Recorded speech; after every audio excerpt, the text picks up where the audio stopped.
দিল্লির ক্ষমতার মসনদ কি তবে সত্যিই কাঁপতে শুরু করেছে? যদি নাই কাঁপে তবে জমকালো রাজপ্রাসাদের অন্দরে আজ কেন এত শঙ্কা? ধাক্কাটা এবার বাইরে থেকে আসেনি, এসেছে খোদ ঘরের ভেতর থেকে। একদিকে রাজপথে অনশনরত তরুণ প্রজন্মের ওপর দিল্লির পুলিশের পেলেট গান, আর বিহারের রাস্তায় AK-47 গর্জন। অন্যদিকে ক্যাবিনেট মন্ত্রীদের নিজেদের ছেলেমেয়েরাই ইনস্টাগ্রামে পোস্ট হাঁকিয়ে নিজেদেরই সরকারের পতনের পদধ্বনি উদযাপন করছে। হ্যাঁ, ঠিক শুনছেন, তথাকথিত চাণক্য নীতি আর মাস্টার স্ট্রোকের অহংকারকে ভেঙে চুরমার করে দিয়েছে আজকের জেনজি। এটা আর শুধু একজন ধর্মেন্দ্র প্রধানের ইস্তফার গল্প নয়, এটা 1974-এর পর ভারতের মাটিতে শুরু হওয়া সবচেয়ে বড় বিদ্রোহের সূচনা। একটা স্পষ্ট বার্তা, যে হিটলারের চালে চলবে তার পরিণতি কি হবে তা আজ রাজপথের দেওয়ালে দেওয়ালে লেখা হয়ে গেছে। আজ কোনো চেপে যাওয়া খবর নয়, আজ বলবো দিল্লি থেকে প্রয়াগরাজ, পাটনা থেকে গুয়াহাটির রাজপথ কাঁপানো সেই আসল সত্যিটা। সবটা শুনুন, তাহলেই বুঝবেন খেলা কিন্তু ঘুরতে শুরু করেছে। নমস্কার, আমি মধুরিমা ভৌমিক, আর দৈনিক সংবাদ অনলাইনে আপনারা দেখছেন। সত্যি আসলে বেদনাদায়ক। অমিত শাহ নিজের পিঠ নিজেই চাপড়াচ্ছেন। উনি বলছেন বিজেপি কর্মীদের জন্য দেশ সবার আগে। আমিও এই কথার সঙ্গে একমত, একদম ঠিক। দেশ সত্যি সবার আগে, আর তার ঠিক পরেই আছেন নরেন্দ্র মোদী। তারপর 1, 2, 3 আপনারা নিজের মতন করে বসান। কিন্তু বিজেপি নেতার ছেলেমেয়েরা আসল শত্রুটা প্রমাণ করে ছেলেছে। ব্যাক স্ক্রিনে হেডলাইনটা মন দিয়ে পড়ুন। এনডিএ নেতাদের ছেলেমেয়েরা ধুমধাম করে উদযাপন করছে ধর্মেন্দ্র প্রধানের পদত্যাগের খবর। এই খবরটা কোথায় প্রকাশিত হয়েছে জানেন? বিশ্বের সব থেকে বড় ফাইন্যান্সিয়াল ডেইলি লন্ডন থেকে প্রকাশিত ফাইন্যান্সিয়াল টাইমসে। অভিঘাতটা কল্পনা করুন। মোদিজির ক্যাবিনেটে কার পতনে কারা আনন্দ মিছিল বের করছে সেই তালিকাটা কিন্তু বেশ লম্বা। অর্চিতা সারঙ্গী, ইনি কার মেয়ে জানেন? বিজেপির প্রভাবশালী সাংসদ অপরাজিতা সারঙ্গীর মেয়ে। হ্যাঁ, সেই অপরাজিতা সারঙ্গী যিনি কিছুকাল আগে বেশ চর্চায় থাকা একটি জেপিসি বিলের নেতৃত্বে ছিলেন। অর্চিতা ইনস্টাগ্রামে সগৌরবে একটি স্টোরি পোস্ট করেছেন, বিষয় ধর্মেন্দ্র প্রধানের ইস্তফার গ্র্যান্ড সেলিব্রেশন। কিন্তু আসল খেলা তো এর পরে শুরু হলো। খবর এলো অর্চিতার ইনস্টা পোস্ট দেখার পরেই ধর্মেন্দ্র প্রধানের পিএ নাকি তড়িঘড়ি ফোন লাগান সাংসদ অপরাজিতা সারঙ্গীকে। সোজা নির্দেশ, মেয়েকে বলুন জলদি ওই ইনস্টাগ্রাম স্টোরি ডিলিট করতে। অমিত শাহজি, একটু শুনছেন তো? কর্মীদের কাছে দেশ আগে নাকি আপনাদের এই ক্ষমতার চেয়ার টানাটানি? সবচেয়ে মজার বিষয় কি জানেন? অর্চিতা সেই পোস্ট ডিলিট তো করলেনই না, উল্টে আরেকটা নতুন স্টোরি হাঁকিয়ে দিলেন। সেখানে খোলাখুলি পর্দাফাশ করে দিলেন কিভাবে ধর্মেন্দ্র প্রধানের পিএ ফোন করে কাকুতি মিনতি করছিলেন পোস্ট মোছার জন্য। এটাই বিজেপি। এই ঘটনা স্পষ্ট প্রমাণ করে দিচ্ছে বিজেপির ভেতরের মানুষগুলো কতটা সুযোগ সন্ধানী। কোনো আদর্শ বা নীতির তো অস্তিত্ব নেই, সবটাই ক্ষমতার নোংরা খেলা। ব্যাপারটা কিন্তু অর্চিতা সারঙ্গীতেই থেমে নেই। এর আগে যশস্বিনী রাজে সিংও প্রকাশ্যে বিজেপির বিরুদ্ধে মুখ খুলেছিলেন, আর এখন অর্চিতা সগৌরবে উদযাপিত করছেন ধর্মেন্দ্র প্রধানের পদত্যাগ। এবার স্ক্রিনে ভিডিওটা লক্ষ্য করুন।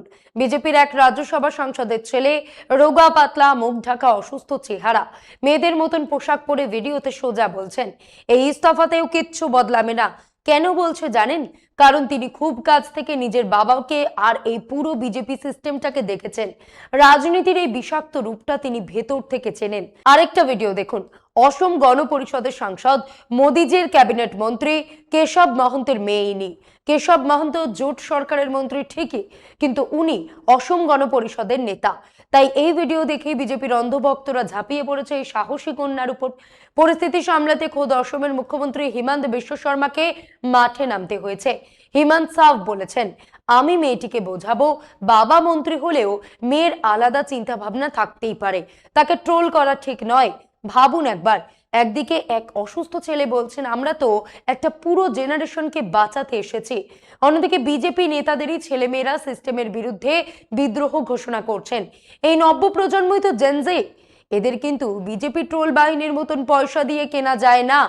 আসল সত্যটা বুঝুন। এই ট্রোল টুপার অন্ধভক্তদের দিন চলে এই চাটুকারিতা করে। প্রতিটা ট্রোলের জন্য এরা পায় 40 পয়সা, 50 পয়সা, বড় জোর 1 থেকে 1.5 টাকা। এই আন্দোলনটাকে বদনাম করার জন্য এক একটা রিলের পেছনে নাকি 400 টাকা পর্যন্ত ছিটানো হয়েছে। না, মিথ্যে নয়, হোয়াটসঅ্যাপ চ্যাটের প্রামাণ্য স্ক্রিনশট অলরেডি ফাঁস হয়ে গেছে। বিজেপি দেশে কর্মসংস্থানের এক নতুন আজব মডেল চালু করেছে, বেকার যুবকদের অন্ধভক্ত বানিয়ে নিজেদের উপর নির্ভরশীল করে রাখা।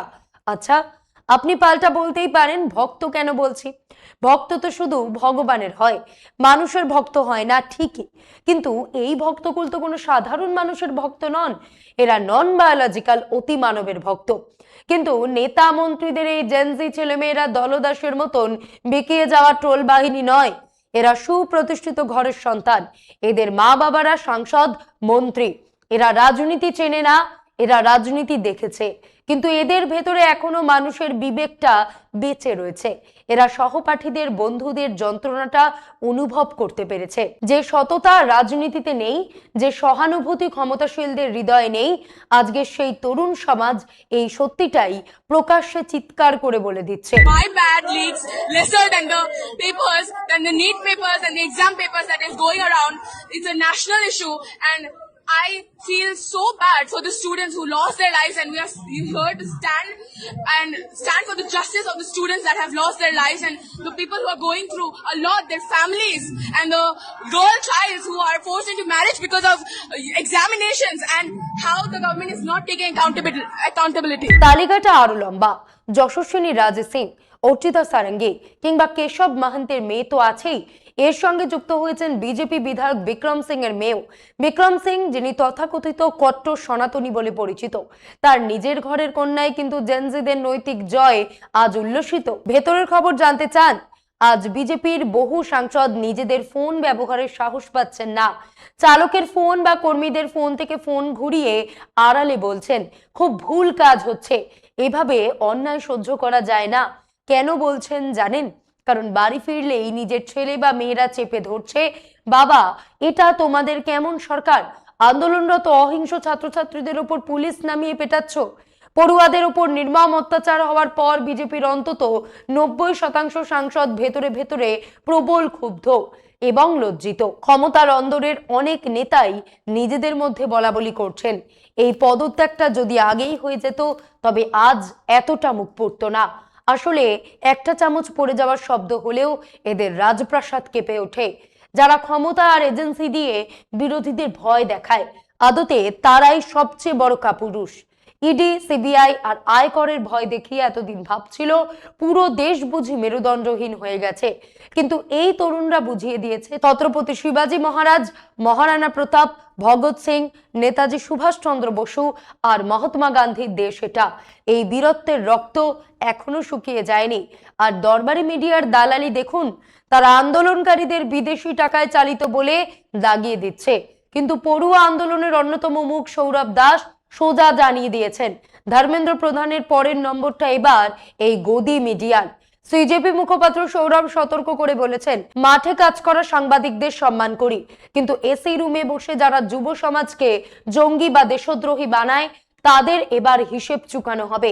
তারাই সবচেয়ে বড় দেশদ্রোহী। এই সংক্রান্ত পোস্টারও পড়ছে দিল্লির রাস্তায়। তবে আন্দোলনকারীদের শেষ বার্তাটা একদম পরিষ্কার, শুনুন তাদের গর্জন। শুধু ধর্মেন্দ্র প্রধানের ইস্তফা নয়, আমাদের হারিয়ে যাওয়া গণতন্ত্র ফেরত চাই। মোদিজির গদি ছাড়া পর্যন্ত এই লড়াই থামবে না। যাওয়ার আগে রাজপথে দেওয়ালে দেওয়ালে পড়ুয়ারা স্প্রে পেইন্ট দিয়ে কি লিখে গেছে লক্ষ্য করুন। যে হিটলারের চালে চলবে সে হিটলারের মতোই মরবে। হিটলারি চাল যারা চাল ছিল তাদের জন্যই কিন্তু এই বার্তাটাই সবচেয়ে বড় অ্যালার্ট। এরা কোথাও চলে যায়নি, রাজপথেই বুক চিতিয়ে দাঁড়িয়ে রয়েছে। সিপিআই এমএল এর ছাত্র সংগঠন আইসার সভানেত্রী নেহা, যিনি 23 দিন ধরে অনশন করছিলেন, তার চোখে মুখে কিন্তু আজও লড়াইয়ের সেই একই আগুন। এবার প্রয়াগরাজের ছবিটা দেখুন। ইস্তফার ঘোষণার ঠিক আগে অন্তত 1 লক্ষ মানুষ রাজপথে নেমে এসেছিলেন। যোগীর পুলিশ সেখানে উধাও। এমনকি ক্ষুব্ধ জনতার রোষে বিজেপি নেতাদের গাড়ি পুড়ে ছাই হয়ে গেছে। উত্তরপ্রদেশ আর বিহারের মানুষ কিন্তু সরাসরি ওষুধ দেওয়া শুরু করে দিয়েছে। আজ শাসক দলের এমপিদের অবস্থা ঠিক দরবারি মিডিয়ার ওই ফিল্ড রিপোর্টারদের মতো। রিপোর্টাররা যেমন ভাবে স্টুডিওর অ্যাঙ্কার আর চ্যানেলের মালিকের চক্রে পড়ে আমাদের আজ সাধারণ মানুষের গালাগাল খেতে হচ্ছে, ঠিক তেমনি বিজেপির সাংসদরা ভাবছেন মোদিজির দাসত্ব করা এখন চরম বিপজ্জনক হয়ে গেছে। এই চাকরি এবার ছাড়তে হবে। জেনজি তা বিজেপির মন্ত্রী সাংসদের সন্তান হোক কিংবা সংঘ পরিবারের কেউ, তারা তো জেনজির ভাষাতেই কথা বলবে এবং সেটাই বলছে। মোহন ভাগবত আর নরেন্দ্র মোদী হয়তো ভেবেছিলেন ইনস্টাগ্রামে দুটো পোস্ট করলেই জেনজিকে বুঝে যাবেন, কিন্তু জেনজিকে বুঝতে হলে স্বৈরাচারী মানসিকতা ছাড়তে হয়। তরুণদের ক্ষোভের বহর দেখে মোদীজি এখন যদি বুঝে যান তবে ভালো, নয়তো সংকেতটা একদম স্পষ্ট। দুর্নীতি কমান, গুন্ডামি বন্ধ করুন, গণতন্ত্রকে বাঁচান আর সংবিধানকে সম্মান দিন। মনে রাখবেন, এটা কোনো শেষ নয়, এটা কেবলমাত্র শুরু। লড়াইয়ের নতুন অধ্যায় শুরু হয়ে গেছে, এটা নব সূর্যোদয়ের প্রারম্ভ। খেয়াল করুন, এই আন্দোলনের আগুন আর শুধু দিল্লিতে আটকে নেই, যন্তর মন্তর থেকে ছড়িয়ে পড়ে আজ বাংলা, বিহার, অসম থেকে শুরু করে গোটা ভারতে দাবানল তৈরি করেছে। ভারতের স্বরাষ্ট্রমন্ত্রীর ব্যর্থতার ঘোড়া কিন্তু অনেক আগেই পূর্ণ হয়ে গেছে। মণিপুরে টানা 3 বছর ধরে হিংসার আগুন জ্বলছে, পেহেলগামে নিরাপত্তাহীনতা, সব জায়গাতেই স্বরাষ্ট্রমন্ত্রী হিসেবে উনি ব্যর্থ। মণিপুর জ্বলছে আর স্বরাষ্ট্রমন্ত্রী বুক ফুলিয়ে ঘুরে বেড়াচ্ছেন।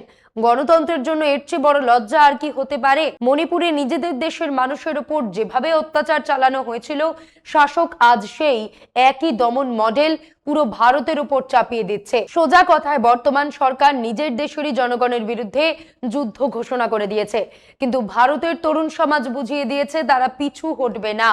যন্তর মন্তরে উতলে ওঠা ভিড়, জেনজি জেনারেশনের উদ্ভাবনী প্রতিবাদ পুরো দেশকে নতুন করে আশার আলো দেখাচ্ছে। যে হিন্দু, মুসলিম, শিখ, ইসাই ভাই ভাই স্লোগানকে আমরা এতদিন বইয়ের পাতা বা অতীতের স্মৃতি মনে করে অবহেলা করতাম, আজকের দিনে দাঁড়িয়ে দেশের মানুষ বুঝতে পারছে ওটা শুধু একটা স্লোগান ছিল না, ওটা ছিল ভারতের অস্তিত্ব রক্ষার বীজ মন্ত্র।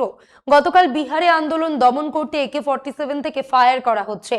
স্বরাষ্ট্র মন্ত্রক কি বলে দায় এড়াতে পারে? দিল্লির যন্তর মন্তরে প্রতিবাদী ছাত্রদের উপর সরাসরি পেলেট গান চালানো হয়েছে। কেন্দ্র নিয়ন্ত্রিত পুলিশ আর কেন্দ্রীয় বাহিনীকে নির্দেশ না দিয়ে পেলেট গান চালানো স্বরাষ্ট্রমন্ত্রীর অনুমতি ছাড়া সম্ভব ছিল? ছাত্রদের উপর লক্ষ্য করে কোনো শূন্য গুলি চলেনি, 90 ডিগ্রি অ্যাঙ্গেলে বুক লক্ষ্য করে গুলি চালানো হয়েছে। সরকার নিজের দেশের মানুষের বিশ্বাস শতভাগ হারিয়েছে।